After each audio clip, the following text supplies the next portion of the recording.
গতকালকে আমার একটা বিয়েবাড়ি ছিল, আর এটা হচ্ছে 2026-এর আমার প্রথম বিয়েবাড়ি।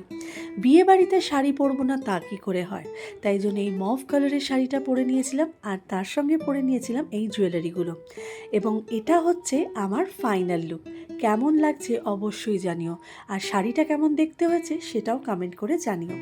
বিয়েবাড়িটা একদম নিজেদের রিলেটিভসদের মধ্যে ছিল, তাই খুব মজা করে কালকের দিনটা কাটিয়েছিলাম। আর অনেকটা দূরে ছিল, এত দূরে বিয়েবাড়ি অনেক দিন পর পেয়েছি।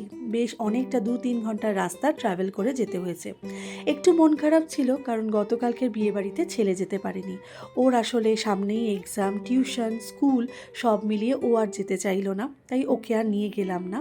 আমরা সবাই মিলে গেছিলাম, এখান থেকে অনেকে মিলে আমরা একসাথে গিয়েছিলাম, খুব মজা করেছি।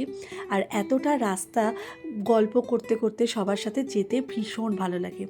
আর ওখানে পৌঁছে তো মজাটা আরও দ্বিগুণ হয়ে গেছিলো, কারণ পরিবারের সবাই চলে এসেছিলো, কাকা কাকিমা, তারপরে শাশুড়ি মা, দেওর, সমস্ত সবাই ছিল।